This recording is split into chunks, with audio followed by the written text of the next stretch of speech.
রাষ্ট্রপতি ইস্যুতেই আপনার সেই পদত্যাগের দুদিন আগেই যে পোস্ট, সেখানে আপনি লিখছেন সম্ভাব্য অনেকের নাম নিয়ে গুঞ্জন থাকলেও বলা হয়েছে শেষ মুহূর্তে যদি সরকার কাউকে তার রিপ্লেসমেন্ট হিসেবে নিশ্চিত করতে না পারে তাহলে স্পিকার হাফিজউদ্দিন আহমেদ বীর বিক্রমী হয়তো ভারপ্রাপ্ত রাষ্ট্রপতি হিসেবে শপথ নিতে পারে। পরবর্তীতে হয়তো সুবিধাজনক সময় অন্য কাউকে এই পদের জন্য সরকার বিবেচনা করবেন। কিন্তু পরবর্তীতে কে? ডক্টর ইউনূসের নামও আসছে। তার নামটি অন্তর্বর্তী সরকার যখন চলে তখনই শোনা গেছে বিভিন্ন সময় যে বিএনপির সময় রাষ্ট্রপতি হতে পারেন ডক্টর মোহাম্মদ ইউনূস। এই তাকেও কি বিবেচনায় আছে? ডক্টর মোহাম্মদ ইউনূস যদি রাষ্ট্রপতি হন তাহলে সেক্ষেত্রে আপনি ধরেই রাখতে পারেন যেটা আসলে বিএনপির কোনো ফার্স্ট চয়েস ছিল না। এখন আমাদের আনফরচুনেটলি আমাদের যেটা রাজনীতিতে আমরা দেখে আসছি যে আমাদের দেশের রাজনীতি আসলে খেলাগুলো অনেক সময় বাইরের দেশ থেকে খেলা হয়ে থাকে। তো যদি বাইরের দেশের কোনো খেলা হয়ে থাকে সেক্ষেত্রে আপনি দেখবেন যে হয়তো অনেকটা অপারগ হয়েই রাষ্ট্রপতি হিসেবে ডক্টর ইউনূসকে রাষ্ট্রপতি করা হতে পারে। তো এখন এটা যদি হয় আপনি ধরে রাখতে পারেন যেটা বিএনপির আসলে মত নয়, বিএনপি হয়তো বাধ্য হয়েছে পরিস্থিতির কারণে। কোন পরিস্থিতির আপনি জানেন, এত খোলাখুলি বলারও কিছু নেই। হতে পারে যদি ওটা হয় তাহলে বাইরের খেলাটা এখানে হয়েছে।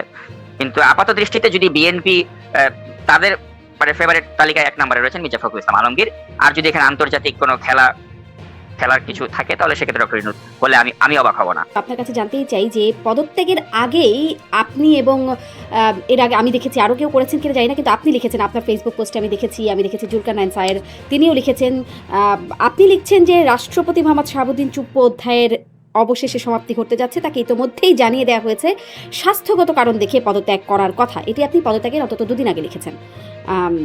এই যে তাকে জানিয়ে দেওয়া হয়েছে স্বাস্থ্যগত কারণ দেখিয়ে পদত্যাগ করার কথা, এটি আসলে কে জানালো? কে জানালো আসলে সেটা তো বলা পসিবল না, আমি সেটা বলতেও পারবো না এখানে। কিন্তু আমি এতটুকু বলতে পারি যে মানে দায়িত্ব দেয়া হয়েছিল ধরতে পারেন একটা সংস্থাকে, এবং তারা খুব পোলাইটলি তাকে বলেছে যে স্যার আপনাকে চলে যেতে হবে। তো তিনিও খুব তাদেরকে বিনয়ের সাথেই বলেছে যে ঠিক আছে, আমার তো এমনিও স্বাস্থ্যগতভাবে আমি তো ভালো বোধ করছি না, তো যদি সরকার আমাকে না চায় আমি তাহলে সেক্ষেত্রে আমি চলে যাব, আমাকে 1টা মাস একটু ভাবতে সময় দাও। তো তখন তারা তাকে বললো যে আসলে এখানে ভাবাভাবির কিছু নেই স্যার, আমাদেরকে বলা হয়েছে আপনাকে 25 তারিখের মধ্যেই চলে যেতে হবে, 25 জুলাইয়ের মধ্যে। তো তখন তিনি বললেন যে তাহলে তো আসলে এখানে তাহলে আমার ভাবারও যেহেতু কিছু নেই তাহলে তো আমাকে যেতেই হবে, তো তোমরা তো সব জেনে বুঝিয়ে এসেছো, তো তাহলে সেক্ষেত্রে ঠিক আছে আমার তাহলে যেটা করণীয় বলো, আমাকে কি করতে হবে আমি করে দিচ্ছি। তো তখন তারাও আবার তার সাথে খুবই ভদ্র ভাষায় তাকে বললো যে স্যার দেখেন আপনাকে আমরা এত বছর ধরে চিনি, আপনি অত্যন্ত মানে বিনয়ী এবং একজন ব্যক্তিত্ব সম্পন্ন মানুষ হিসেবে আপনাকে দেখেছি, তো আপনার সাথে কোনো বেয়াদবি করার ইচ্ছা আমাদের নেই, কিন্তু আপনাকে বিনয়ের সাথেই বলছি যে 25 তারিখ এর মধ্যে আপনাকে আসলে যেতে হবে, তো এটা আপনি কোনো বেয়াদবি নিয়েন না। তো তিনি বলছেন না, এটা তোমাদের যেটা দায়িত্ব তোমরা পালন করতে এসেছো, তো আমাকে কি করতে হবে বলো, আমি আমার মতো করে সেটা করে ফেলবো। তো অত্যন্ত মানে একটা কোর্ডিয়াল ওয়েতেই আসলে হয়েছে, মানে এটা এমন কিছু হয়নি যে আপনি যেটা দেখেছেন যে শেখ হাসিনার আমলে যেটা হতো, যে হাসিনার আমলে আপনি দেখেছেন যে একটা ব্যাংক কি করে এসালামের মাধ্যমে লুট করে ফেলা হতো। তো ওই ধরনের কোনো ঘটনা কিন্তু এখানে ঘটেনি যে তাকে জোর প্রয়োগ করে তাকে পিস্তলের মুখে ঠেকিয়ে বলা হয়েছে আপনাকে পদত্যাগ করতে হবে, আপনি পদত্যাগ করেন, ওরকম কিছু কিন্তু এখানে হয়নি। কারণ তিনিও শারীরিকভাবে যে ভালো বোধ করছিলেন তা নয়, তিনি নিজেও মানসিক ভাবেও আপনি জানেন যে তিনি ভালো বোধ করার কথা যদি কাজ হয়ে যায় তাহলে আর পিস্তল ঠেকানোর কি দরকার? মানে বিষয়টা তো একই রকম না, একটা সংস্থা গিয়ে বলছে, এটার তো প্রক্রিয়াটা এরকম হবার কথা না যে একটি সংস্থা গিয়ে বলবে স্যার আপনাকে চলে যেতে হবে।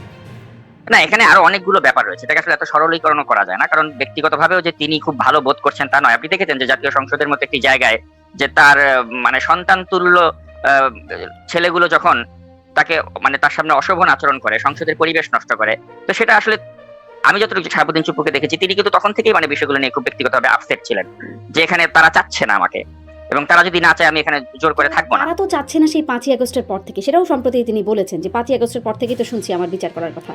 বলছেন কিসের বিচার? তো তখন থেকেই শুনছেন। তারপরে নির্বাচনের পরপর তিনি মানে নির্বাচনের আগে তিনি একটা সাক্ষাৎকারে বলেছিলেন যে নির্বাচনের পর তিনি পদত্যাগ করতে চান। নির্বাচনের পর বললেন যে বিএনপি যদি চায় রাখতে চায় তাহলে, সরকার যদি রাখতে চায়, বিএনপি যদি রাখতে চায় তাহলে তিনি থাকতে চান, এরকমটা বললেন। মানে তখনও তো আসলে ঠিক একই পরিস্থিতি ছিল, বরঞ্চ তখন আরও পরিস্থিতি গরম গরম ছিল, অনেক প্রতিবাদ প্রতিকূলতা ছিল, তার জন্য সংসদে হইচই হলো, তখন করলেন না। মানে এখন এসে তাকে বলা হলো পদত্যাগ করতে, ঠিক এখনকে বেছে নেবার জন্য কোনো কারণ আছে কি? এটা আসলে আপনি দেখেছেন যেখানে বাজারে অনেকগুলো কথা কিন্তু মানে প্রচলিত আছে, এবং যেগুলো সবগুলো কিন্তু আপনি উড়িয়ে দিতে পারেন না। যেমন বলা হচ্ছে যে তিনি শেখ হাসিনার সাথে নাকি তিনি ফোনে কথা বলেছেন লন্ডনে গিয়ে, তো এটা একদম পুরোপুরি একটা মানে মিথ্যা একটা কথা। এটা আমি বলতে পারি আপনাকে যে এ ধরনের কোনো ঘটনাই ঘটেনি, তিনি লন্ডনে গিয়ে শেখ হাসিনার সাথে কোনো ফোনে কথা বলেননি। ব্যাপারটা হচ্ছে তিনি তার কথা হয়েছে, রাষ্ট্রপতির কথা হয়েছে, সাবেক রাষ্ট্রপতি, সেটা আমার হয়েছে কি হয়েছে না সেটা আসলে এখানে বলতে চাচ্ছি না। কিন্তু বিষয়টা হচ্ছে যে আমি এটা বলতে পারি আপনাকে যে মানে তিনি ও ধরনের কোনো ঘটনা ঘটেনি, শেখ হাসিনার সাথে তার কোনো ফোনে কথা হয়নি, কিন্তু ওই যে বাজারে যখন মানে কিছু মানে মিথ্যাকেও যখন আপনি অনেকবার রিপিট করেন তখন এটা অনেকে সত্য বলে মনে করতে পারে। গোয়েবলস ঠিক। যেমন আমি এখানে ওই মাননীয় প্রধানমন্ত্রীর সব বিষয়ে তো আসলে তিনি ওয়াকিবহাল হবেন তা না, তাকে যেভাবে জানানো হয় অনেক সময় তাকে সেগুলো বিশ্বাস করতে হয়। তো তাকে যখন খুব বিশ্বস্ত কিছু সূত্র থেকে বলা হচ্ছে বারে বার যে উনি কিন্তু শেখ হাসিনার সাথে ফোনে কথা বলেছেন, তো ওনাকে তো এটা বিশ্বাস করতে হবে। যেমন আমি সাম্প্রতিক সময় আপনি দেখেছেন যে একজন পুলিশের একজন এসপি তাকে বাধ্যতামূলক ভাবে যে তাকে অবসর পাঠিয়ে দেওয়া হলো, আব্দুল্লাহ আরেফ, তাকে নিয়ে আমি একটা ভিডিও প্রতিবেদন করেছি এবং বলেছি যে এই পুলিশ কর্মকর্তা তো বিএনপির সময় তিনি অনেক স্যাক্রিফাইস করেছেন এবং শেখ হাসিনার সময় 8 বছর ওএসডি ছিল। তো সেই পুলিশ কর্মকর্তাকে হাসিনার দোসর বানিয়ে দিয়ে বাধ্যতামূলক অবসরে পাঠানো হলো। তো এটা কারা করলো? এটা পুলিশেরই একটা চক্র ছিল যারা ষড়যন্ত্র করে এই লোকটাকে অবসরে পাঠিয়ে দিল। তো এখন তারেক রহমান বা যারা রয়েছেন তাদেরকে ওভাবে বোঝানো হয়েছে যে এই লোকটি আপনাকে যখন আপনি 111 এর সময় আপনি যখন টাস্ক ফোর্স ইন্টারোগেশন সেলে ছিলেন তখন আপনাকে চোখ বন্ধ করে আব্দুল্লাহ আরেফ পিটিয়েছিল। কত হাস্যকর একটি বিষয় আপনি চিন্তা করে দেখুন যে একজন এসপি পদমর্যাদা, তখন তিনি অ্যাডিশনাল এসপি ছিলেন, তার পক্ষে কি তখন তারেক রহমানকে ওখানে গিয়ে পেটানো সম্ভব? ওখানে আর্মির যারা অফিসার ছিল তারা পিটিয়েছে, তারা নির্যাতন করে শারীরিকভাবে, কিন্তু এখানে আব্দুল্লাহ আরেফকে এখানে বলির পাঠা বানিয়ে দেওয়া হলো। এবং তারেক রহমানের পক্ষে তো আসলে এগুলো ভেরিফাই করা পসিবল না যে আসলেই কি উনি আমাকে পিটিয়েছেন, আসলেই কি উনি আমাকে রিমান্ডে কিছু করেছেন, কিন্তু তাকে বোঝানো হয়েছে যে এই পুলিশ কর্মকর্তা আপনার উপর এটা করেছে। তো সিমিলারলি শাহাবুদ্দিন চুপ্পুর ক্ষেত্রে একই ঘটনা ঘটেছে যে তাকে তারেক রহমানকে বা সরকারের উচ্চ পর্যায়ে বোঝানো হয়েছে যে শাহাবুদ্দিন চুপ্পু হয়তো এই মুহূর্তে রাষ্ট্রপতির পদে থাকলে এটা সরকারের জন্য হয়তো কোনো বিপদের কারণ হতে পারে বা হয়তো এটা একটা নাজুক পরিস্থিতি তৈরি করলেও করতে পারে, এবং ওটাকে হয়তো আমলে নিয়ে এ ধরনের একটা কিছু করা হয়েছে। কারণ আপনি দেখেছেন যে তার সাথে প্রধানমন্ত্রীর সম্পর্কটা যে আগের মতো উষ্ণ নেই, এটা তো আমরা ঈদের জামায়াতেও কিন্তু আমরা দেখেছি। তো সবকিছু মিলে বোঝা যাচ্ছিল যে সময়টা আসলে তার ভালো যাচ্ছিল না এবং হয়তো পরিণতি যেটা হওয়ার আমরা মানে স্পেকুলেট করছিলাম সেটাই কিন্তু অবশেষে সত্য হলো, এই আর কি। মানে মানে এই যে শেখ হাসিনার সাথে কথা বলা, শেখ হাসিনার সাথে কথা বলার মানে বিপদের কারণ হতে পারে তার তার রাষ্ট্রপতি পদে বহাল থাকা, মানে কি এমন বিপদ তিনি করে ফেলতে পারেন? রাষ্ট্রপতি তো এমনিতেও খুবই একটা আলংকারিক পদ, যার আসলে খুব পাওয়ার কিছু নাই, মানে কোনো ক্ষমতা নাই, এবং অন্তর্বর্তীকালীন সরকারের সময় দেখেছি তাকে একরকম গৃহবন্দী তাকে থাকতে হয়েছে, তিনি খুব উচ্চবাচ্যও করতে পারতেন না, তার সম্মতিও কিছুতে লাগতো না, জাস্ট রাষ্ট্রপতি ছিলেন আর কি। তো তিনি এমন কি বিপদের কারণ হয়ে দাঁড়াতে পারতেন বলে মানে সরকারের বা উচ্চপদস্থদের কানে গেল? না, এখানে ব্যাপারটা হচ্ছে আপনি চিন্তা করে দেখুন যে যখন শেখ হাসিনার সময় ধরুন আব্দুল হামিদ যখন রাষ্ট্রপতি ছিলেন, তো সেই সময় যদি একটা এরকম খবর শেখ হাসিনার কানে আসতো যে আব্দুল হামিদ তিনি লন্ডনে তারেক রহমানের সাথে ফোনে কথা বলেছেন, তখন কি শেখ হাসিনার পক্ষে কি আব্দুল হামিদকে রাখা সম্ভব হতো? হতো না।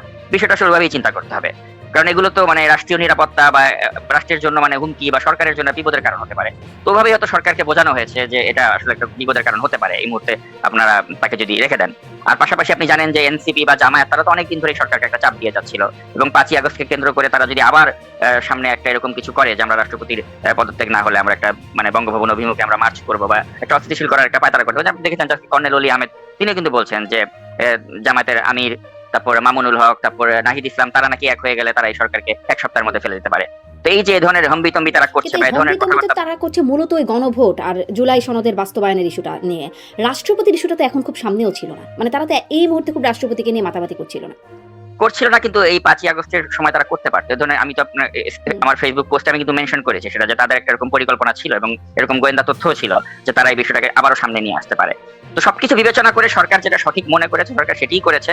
আর আমি মনে করি যে রাষ্ট্রপতি শাহাবুদ্দিন চুপ্পু তিনিও যেটি করেছেন তিনিও সঠিক কাজটি করেছেন, কারণ এভাবে মানে এই পদটি আঁকড়িয়ে রাখার মতো অবস্থায় তিনি ছিলেন না, শারীরিকভাবেও তিনি সুস্থ ছিলেন না, মানসিকভাবেও। সরকারও করলেন বা রাষ্ট্রপতিও করলেন সঠিক কাজ, কিন্তু ধরেন একটা অজুহাত দেখানোর বিষয় হয়ে গেল শারীরিক অসুস্থতা, যেখানে সবাই আসলে বুঝতে পারছে যে এর চেয়েও শারীরিক অসুস্থতা বেশি ছিল জিল্লুর রহমানের, কোনো রকমে হাঁটতেন চলতেন মানে রীতিমতো মানে পারতেন আর কি কোনো রকম হাঁটাচলা করতে, ওরকম একজন ব্যক্তি, বা মানে তাদের এমন কোনো কাজও থাকে না যে খুব ফিট থাকতে হবে শারীরিকভাবে।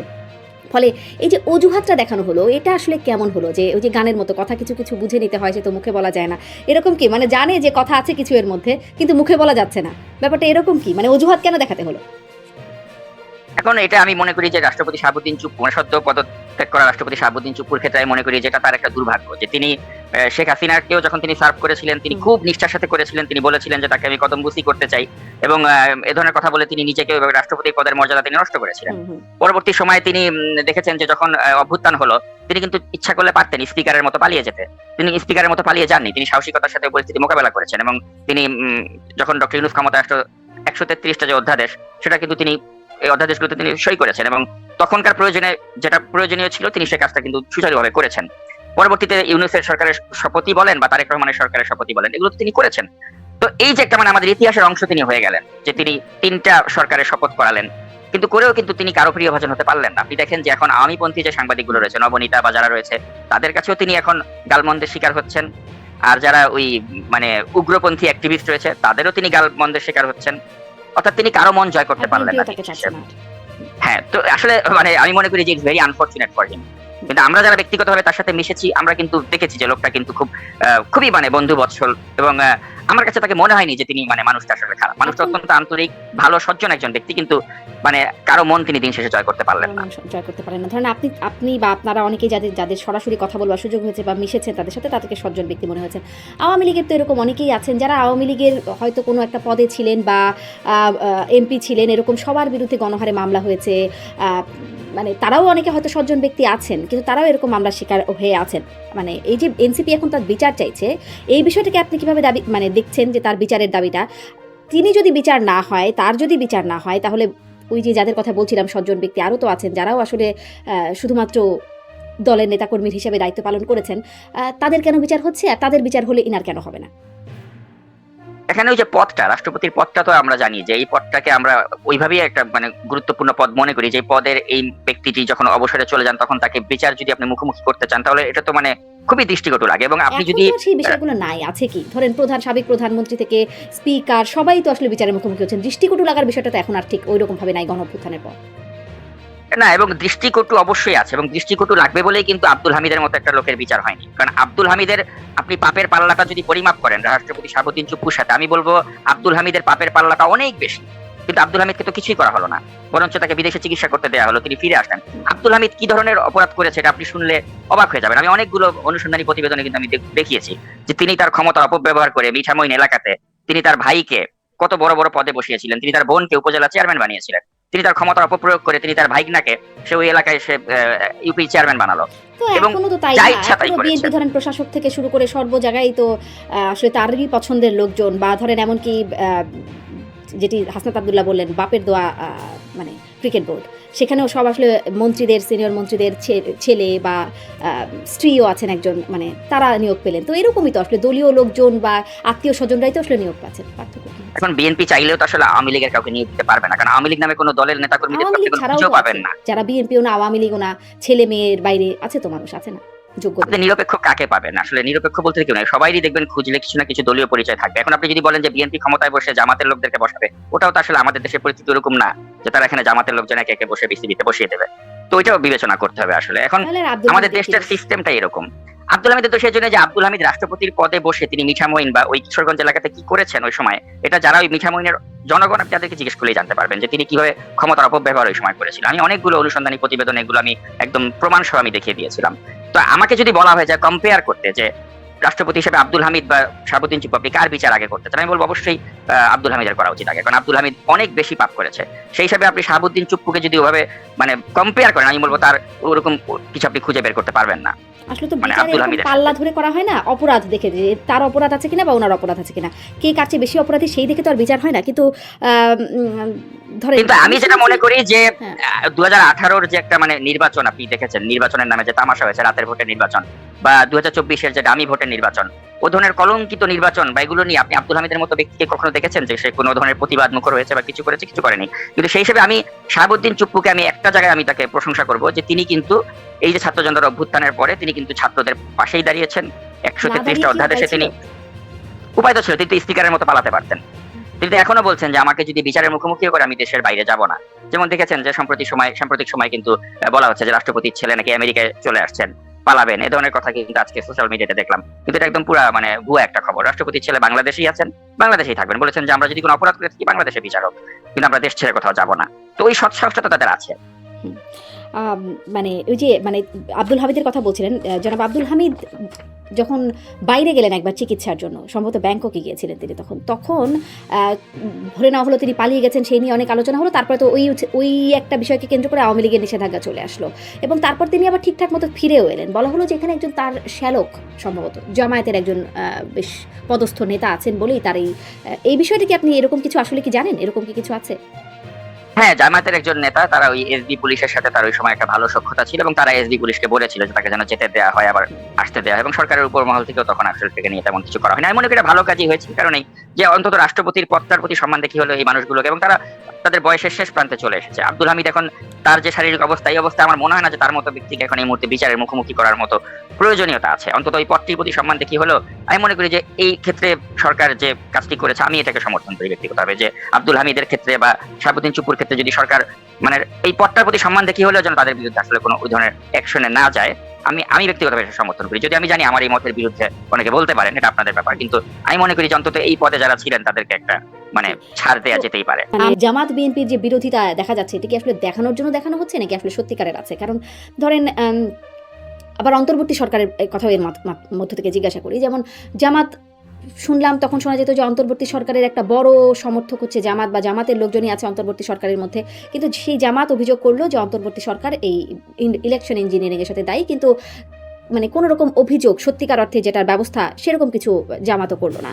আবার ধরেন বিএনপির প্রধানমন্ত্রী যিনি মুখ্য সচিব জনাব আব্দুস সাত্তার, তিনি বললেন 8 জন উপদেষ্টা সুনির্দিষ্ট তথ্য প্রমাণ আছে দুর্নীতির, কিন্তু এখন তিনি মুখ্য সচিব, তাদের বিরুদ্ধে কোনো কথা হলো না। স্বরাষ্ট্রমন্ত্রী সংসদে বললেন, প্রধানমন্ত্রীকে অনুরোধ করলেন দুদককে দিয়ে অন্তর্বর্তী সরকারের যে 18 মাসের কর্মকাণ্ডের সেগুলো বিচার করতে, কিন্তু সেগুলো খুব হচ্ছে না।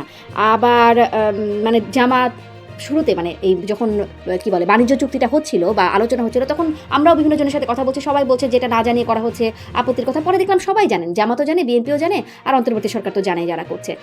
একরকম যোগসূত্র কি আছে নাকি এই বিরোধিতা যে দেখা যাচ্ছে সেটা কি সত্যিকারের বিরোধিতা নাকি আসলে তলে তলে যোগসূত্র আছে?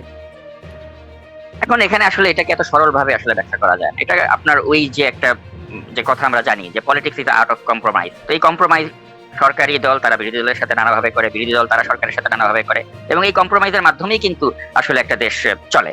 তো সেক্ষেত্রে আপনি দেখবেন যে এখন যেটা ব্যতিক্রম অ্যাটলিস্ট, যে আপনার ওই আওয়ামী লীগের আমলে যেটা হয়েছিল যে জাতীয় পার্টির মতো একটা মানে গৃহপালিত বিরোধী দল, ওটা কিন্তু এখন নেই। এখন আপনি দেখেন যে সংসদেও কিন্তু একটা মোটামুটি বেশ তীব্র আলোচনা হচ্ছে, সমালোচনা হচ্ছে, এবং একটা প্রাণবন্ত সংসদ কিন্তু আমরা এখন দেখতে পাচ্ছি। এখন এর বাইরে যদি আপনি বলেন যে না এটা লোক দেখানো বা তারা যা বলছে এটা আসলে তারা মিন করে না, এটা আপনি বলতেই পারেন। তারপরেও আমরা বাইরে থেকে যেটা দেখছি সেটা হ্যাঁ হয়তো কিছু কম্প্রোমাইজ থাকলেও থাকতে পারে, কিন্তু এগুলোর তো আসলে সুনির্দিষ্ট এভিডেন্স আমাদের কাছে নেই, তাই না? জি, মানে যেটি আরও একটা যে আলোচনা আছে যে শেখ হাসিনা ফিরবেন, ডিসেম্বরে ফিরবেন। আপনি যেহেতু বিভিন্ন গোয়েন্দা সংস্থার বরাত দিয়ে কথা বলেন, এরকম কি কিছু মানে আভাস মানে অন্যান্য বিভিন্ন সূত্রে কি আছে নাকি শুধু তিনি ঘোষণাই দিচ্ছেন? তিনি ঘোষণা দিচ্ছেন, এবং আসলে তার মানসিক সুস্থতাটা আসলে এখন এই মুহূর্তে কোন পর্যায়ে রয়েছে সেটা নিয়ে আমার যথেষ্ট সন্দেহ আছে। কারণ তিনি কোন বাস্তবতায় আসলে ডিসেম্বরে আসবেন তিনি বলেছেন, এটা তিনিই ভালো বলতে পারবেন, বা কোথা থেকে তিনি গ্রিন সিগন্যাল পেয়েছেন। এবং এমনও হয়েছে যে আমার এক সোর্সের সাথে তিনি কয়েকদিন আগে কথা বলছিলেন, তো সেখানে তিনি বলছেন যে ডিসেম্বর না, আমি নভেম্বরেই চলে আসবো, দেখো না। তো আসলে এগুলো মানে হাস্যকর, এবং তিনি এগুলো বলে আসলে তার মানসিক সুস্থতার আসলে কোন পর্যায়ে সেটা নিয়ে আমার যথেষ্ট ডাউট আছে। বা এগুলো হয়তো জাস্ট তার যে মানে তার দলের যারা নেতাকর্মী রয়েছেন তাদেরকে হয়তো একটা উজ্জীবিত করার জন্য তিনি এক ধরনের প্রচেষ্টা নিয়ে থাকতে পারেন। কিন্তু আমার সোর্স আবার যখন ওবায়দুল কাদেরের সাথে কথা বলে, ওবায়দুল কাদের তখন আবার বলছেন যে না এটা তো আসলে আমাদের দলের একটা কৌশলগত অবস্থান, আমরা কৌশলগত কারণে অনেক কথাই বলি, নেত্রী এটা কৌশলগত কারণে বলেছেন। এই ধরনের কথা কিন্তু ওবায়দুল কাদের বলছেন, এটা আমার সূত্রের মাধ্যমে আমি জানতে পারছি। তো আসলে ওবায়দুল কাদেরের কথা সত্য না শেখ হাসিনার কথা সত্য নাকি, এটা আমরা ডিসেম্বর পর্যন্ত অপেক্ষা করলেই জানতে পারবো। কিন্তু আমি মনে করি যে এটা কোনো মানসিক সুস্থতার কোনো পরিচয় দিচ্ছে না যখন তিনি বলছেন যে আমি ডিসেম্বরের মধ্যে ফিরে আসবো। এটা আমার কাছে মনে হচ্ছে ওই আগে যেমন বলেছেন যে আমি টুপ করে দেশে ঢুকে পড়বো, ওই রকমই একটা বয়ান তিনি বাজারে ছেড়ে দিলেন। আচ্ছা, সম্প্রতি খুব একটা বিষয়, আর একটা বিষয়, মানে যেহেতু আপনিও সাংবাদিকতা করেন, দেশে করেছেন, এখন প্রবাসী থেকে প্রবাসীও সাংবাদিকতা করছেন, সিনিয়র সাংবাদিক এই যে একটা পদ, সেটি নিয়ে খুব সমালোচনাই বলবো, সমালোচনা বা তামাশা তাচ্ছিল্য চলছে। এই বিষয়টি আসলে আপনি কিভাবে দেখছেন সেটি একটু শুনবো, এবং তার সাথে আপনিও দেখলাম মানে সাংবাদিক জয় মামুনকে নিয়ে ফেসবুকে একটা স্ট্যাটাস, একটা পোস্ট লিখেছেন, সেখানে আপনি তাকে বলছেন যে তার আপত্তিকর কর্মকাণ্ড শেষই হচ্ছে না, এবং জুলাই আন্দোলনের পর আমি মানে আপনি লিখছেন আর কি, আমি এটিএন বাংলার চেয়ারম্যান মাহফুজুর রহমানকে অনুরোধ করে জয় মামুনকে চাকরি থেকে অব্যাহতি করাই। মানে কি এমন আপত্তিকর কাজ তিনি করেই যাচ্ছেন বা আপত্তি কর্মকাণ্ড শেষই হচ্ছেন, আপনি কেন তাকে মানে অনুরোধ করে তাকে চাকরিচ্যুত করলেন? এটা আসলে কারণ স্পষ্ট যে উনি তো আসলে সাংবাদিকতা করেননি। তিনি আওয়ামী লীগের গোটার সময় আপনি যদি খুঁজে দেখেন যে তিনি কোন কাজটা দেশ ও জনগণের পক্ষে করেছেন, সাংবাদিক তার দায়িত্ব কি ছিল, প্রকৃত সত্যটা তুলে ধরা। তার সাংবাদিকতা কেরিয়ারে তিনি যখন এটিএনে ছিলেন তখন তো একটা 2014 সালে একটা নির্বাচন নামের একটা 154 আসনে বিনা প্রতিদ্বন্দ্বিতায় একটা সরকার ক্ষমতায় বসলো। আপনি দেখেন তো জয় মামুনের একটা রিপোর্ট ছিল ওই সময়। আপনি দেখেন তো 2018 সালের রাতের ভোটে নির্বাচনে জয় মামুনের একটা প্রতিবেদন ছিল যেখানে তিনি ওই নির্বাচনের সমালোচনা করেছেন। আপনি দেখেন তো 2024-এর ডামি নির্বাচনে এই জয় মামুন ওই ডামি নির্বাচনের সমালোচনা করে কোনো প্রতিবেদন বানিয়েছে আপনি দেখাতে পারবেন না। এখন তারা এই সিনিয়র সাংবাদিক হয়ে গেছেন, অনেক বড় কিছু হয়ে গেছেন। কিন্তু ধরেন এখন আমার তারা মনে একটা পড়ে 18 নির্বাচনের পরে, যখন 18 নির্বাচনের আগে যখন নির্বাচন কমিশন বৈঠক করছিলেন ডেকে ডেকে সাংবাদিকদের সাথে, তখন তিনি এরকম মানে বলেছিলেন যে নির্বাচন আসলে দলীয় সরকারের অধীনে, মানে এরকম একটা, আমি ঠিক এক্স্যাক্টলি কোট করতে পারবো না। হ্যাঁ, ওটা নিয়ে আমি একটা পোস্টারও করেছিলাম এবং ওই সময় আমি তাকে অ্যাপ্রিশিয়েটও করেছিলাম যে জয় মামুন ফাইনালি একটা এরকম একটা গুরুত্বপূর্ণ কথা সে বলেছে, ওটাকে আমি অ্যাপ্রিশিয়েট করেছিলাম। কিন্তু কথা হচ্ছে ওটা তো তার একটা মানে অনুষ্ঠানে তিনি একটা বক্তব্য রেখেছেন, কিন্তু তার যে চ্যানেল, যেটা তিনি হেড অফ নিউজ ছিলেন এটিএন, আপনি এটিএন বাংলায় দেখান তো যে জয় মামুন একটা রিপোর্ট করেছেন বা একটা প্রতিবেদন করেছেন যেটা গণতন্ত্রের পক্ষে ছিল বা ওই হাসিনার রেজিমকে চ্যালেঞ্জ করতে সাহস পেয়েছিল, পারেনি। অথচ এই জয় মামুনকে আমরা কি দেখেছিলাম, তিনি ইরাক আফগানিস্তানের যুদ্ধে তিনি একটা বিদেশে কাভার করতে তিনি গিয়েছিলেন, অনেক সাহসী সাংবাদিকতা তিনি করেছেন তো জয় মামুন। আমরা তো যখন ছোট ছিলাম তখন তো তাদের মতো সাংবাদিক জয় মামুনকে দেখে চাকরিচ্যুত করার জন্য আপনি প্রভাব খাটালেন কেন? মানে গণমাধ্যম তো আসলে ঠিক 18 বলেন, 24 বলেন বা 14 নির্বাচন, কোন গণমাধ্যমে খুব যে সাহসিকতার সাথে বলে ফেলেছে যে এই নির্বাচনটা খুবই ভুয়া নির্বাচন হয়েছে, অবৈধ নির্বাচন হয়েছে, তেমনটি আসলে তো কোনো গণমাধ্যমই বলে না। না, কিন্তু আমরা তো এমনও দেখেছি যে ওইসব গণমাধ্যমে ওই ধরনের বৈরী পরিবেশেও তো অনেকে তারা তাদের দায়িত্বটাকে তো নিষ্ঠার সাথে পালন করেছেন। আপনি দেখেন শাহেদ আলম, তিনি তো এনটিভিতে ছিলেন, তিনি তো ও সময় নির্বাচন নামে 2018-তে যে একটা তামাশা হচ্ছিল, সরাসরি কেন্দ্রে কেন্দ্রে গিয়ে তিনি দেখিয়েছেন যে কিভাবে জালিয়াতি হচ্ছিল। যে কারণেই কিন্তু শাহেদ আলমকে নিয়ে কিন্তু আমরা ধরনের প্রশ্ন উত্থাপন করবো না, কারণ তিনি তার সাহসিকতা ওই সময় দেখিয়েছেন। আপনি ধরতে পারেন যে ইলিয়াস হাসানের কথা, ইলিয়াস হাসান 2014 নির্বাচনের সময় তিনি হাতে ধরে দেখিয়েছেন যে কি করে ব্যালট মানে বাক্স থেকে চুরি করা হচ্ছে, এবং তিনি ওটা লাইভ দেখিয়েছেন 21 টিভিতে। তো এই কারণেই দেখুন যে এই মানুষগুলো কিন্তু পরবর্তী সময় আমরা তাদেরকে এখনো মনে রেখেছি এসব কারণে, যে এই লোকগুলো তো হাসিনার ওই সময় যখন কেউ কিছু বলতো না, তারা অনেক কিছু সাহসিকতার সাথে মেইন স্ট্রিম মিডিয়াতে দেখিয়েছে। আমার কথা যদি আমি ব্যক্তিগতভাবে বলি, আমি ওই সময় ইন্ডিপেন্ডেন্ট পত্রিকাতে আমি কাজ করতাম, তো আমি ওই সময় আসাফুদ্দৌলা সাবেক সচিব, তার একটা সাক্ষাৎকার আমি প্রচার করেছিলাম যখন তিনি নিষিদ্ধ ছিলেন, এবং এরপরে আমাকে কিন্তু বলা হয়েছিল যে তুমি বাংলাদেশে আর এসো না। আমি এরপরে আর যাইনি, একটা জাস্ট সাক্ষাৎকার প্রচার করার কারণে। তো আমরা তো এরকম মানে ওই অবস্থাকে চ্যালেঞ্জ করে আমরা তো কেউ কেউ তো সাহসিকতা করেছিলাম, এবং ওই দেখাতে গিয়ে যেটা হয়েছে আমরা দেশেই যেতে পারিনি পরবর্তী সময়, সাংবাদিকতার চর্চাটাই করতে পারিনি। জয় মামুনের মতো লোকরা পেরেছে কেন? কারণ তারা পেরেছে কারণে যে তারা ওই সময় সাহসিকতার লক্ষণ দেখা যাচ্ছে, মানে যারা সাংবাদিকতা করছেন দেশে, তারা খুব সাহসিকতার সাথে সাংবাদিকতা করছেন। অবশ্যই এখন কত সুন্দর সাহসিকতার পরিবেশ আপনি দেখতে পাচ্ছেন, যে এখন হঠাৎ করে দেখা যাচ্ছে আব্দুল নূর তুষার অনেক বড় বিশ্লেষক হয়ে গেছে, যে আব্দুল নূর তুষারকে হাসিনার আমলে কখনোই দেখি নাই হাসিনার এই সব বিষয়কে চ্যালেঞ্জ করে খুব বেশি একটা ভোকাল হতে। হ্যাঁ, একটা করেছেন তিনি যখন নাগরিক টিভির যখন তিনি প্রধান ছিলেন, তখন তিনি হেলমেট বাহিনীকে পিন পয়েন্ট করে একটা টকশোতে দেখাচ্ছিলেন, এবং আমি এটা খুব অ্যাপ্রিশিয়েট করেছিলাম যে হ্যাঁ তুষার ভাই খুব ভালো একটা কাজ করেছেন। কিন্তু ওই একটা বা দুইটা কালে ভদ্রে দেখা গিয়েছিল তাদের। কিন্তু এখন তো আব্দুল তুষার নিয়মিত টকশোতে আসছেন, নিয়মিত বিভিন্ন বিষয় নিয়ে তিনি খোলামেলা অপিনিয়ন দিচ্ছেন। হাসিনার সময় ওইভাবে তো তাকে দেখিনি আমরা। আনিস আলমগীর খুব ভালো সাংবাদিক, খুব ভালো সাংবাদিকতা করেন। আনিস আলমগীরকে তো হাসিনার সময় খুব বেশি দেখিনি আমরা, যে হাসিনার রেজিমকে চ্যালেঞ্জ করে খুব বেশি পোস্ট করেছেন, খুব বেশি টকশোতে গিয়েছেন। কিন্তু এখন এই মানুষগুলো টকশোতে রেগুলার আসছেন, এবং রেগুলার এসে তারা যে কথাগুলো বলছেন সেগুলো আবার আওয়ামী লীগের লোকরা খুব মজা পাচ্ছে দেখে, যে ঠিক যে কথাগুলো আবার আমরা এক সময় আসিফ নজরুল বা নুরুল কবিরকে দেখে খুব ভালো লাগতো আমাদের, যে এই তো সঠিক কথাগুলো তারা বলছে। তো এখন আসিফ নজরুল বা নুরুল কবির তারা ওই বৈরী পরিবেশে বলেন নাই, সেজন্য আপনি বলতে পারেন আগে আপনারা বললেন না কেন, কিন্তু তার মানে এখন বলছেন কেন? সেটা কি চ্যালেঞ্জ করা যায়? মানে এখনো কি বলবেন না? না, এখন তো তারা বলছেনই, এবং বলার তো পরিবেশ। এখন কোন চ্যানেল আছে যে চ্যানেলে আপনি দেখছেন না এদেরকে? ঘুরে ফিরে কিন্তু এই মুখগুলোকে খুব বেশি দেখা যাচ্ছে। আর আমরা তখন চাতক পাখির মতো অপেক্ষা করতাম যে কখন নুরুল কবিরকে একটা টক শোতে দেখবো। ওই একমাত্র জিল্লুর রহমান তৃতীয় মাত্রা সাহস করে মাঝে মাঝে ডাক দিতে পারতো নুরুল কবিরকে। আপনি তো ডিবিসিতে ছিলেন, আপনি কি পারতেন নুরুল কবিরকে ডাক দিতে? আপনি কি পারতেন আসিফ নজরুলকে ডাক দিতে? আপনি পারতেন না। আমি অবশ্য জিটিভিতে ছিলাম না, আমি আসিফ নজরুলকে যে আমি ডিবিসি কথা বলছি। আপনি ডিবিসিতে ছিলেন, ওইখানে আপনি কি পারতেন আপনার ম্যানেজমেন্টকে বলে রাজি করাতে যে আজকে আমি আসিফ নজরুলকে চাই? আমি চেয়েছিলাম, সত্যি কথা আমি চেয়েছিলাম, আমি তাকে যোগাযোগ করেছিলাম, কিন্তু তিনি আসতে রাজি হন নাই। হয়তো তার কোনো লিমিটেশন ছিল কিনা জানি না। আমি নিজে তাকে ফোন করেছিলাম, যোগাযোগ করবার চেষ্টা করেছিলাম আমার শোতে আসবার জন্য। নুরুল কবিরকে পেয়েছিলেন? নুরুল কবিরকে আমি অ্যাপ্রোচও করি নাই, কিন্তু আসিফ নজরুলকে আমি একবার অ্যাপ্রোচ করেছিলাম, তিনি রাজি হননি আসতে।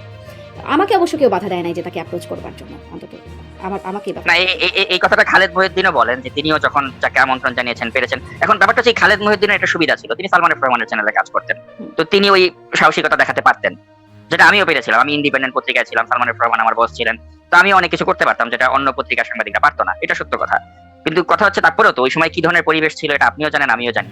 তো সেই তুলনায় যদি আপনি এখন কম্পেয়ার করেন, আমি তো মনে করি দেশে এখন অত্যন্ত ভালো পরিবেশ বিরাজ করছে, যে এখন এই যে সিনিয়র সাংবাদিক যারা আওয়ামী লীগের পক্ষে বয়ান উৎপন্ন করছে, আওয়ামী লীগের লোকজন এটা দেখে খুব আনন্দ পাচ্ছে, পাক না? এটাই তো গণতন্ত্রের মানে একটা লক্ষণ দেখা যাচ্ছে দেশে, জি। যেটা এক সময় ছিল না। জি, ধন্যবাদ। মানে নিশ্চয়ই মানে যে কেউই যে কারো পক্ষে নিশ্চয়ই বয়ান উৎপাদন করতে আগেও পারা উচিত ছিল, এখনো পারা উচিত, সামনেও নিশ্চয়ই পারা উচিত। এটি যে অফকোর্স। সেটি হওয়া উচিত, কিন্তু সেটির ব্যত্যয় জি। ঘটে বলেই আমাদের এত যন্ত্রণার জায়গা। অনেক ধন্যবাদ নাজমুল সাকিব। মূলত আসলে রাষ্ট্রপতিকে নিয়ে কিছু কথা জানবারই আগ্রহ ছিল। আপনার কাছ থেকে বেশ কিছু বিষয় স্পষ্ট হওয়া গেল। ধন্যবাদ যুক্ত হবার জন্য।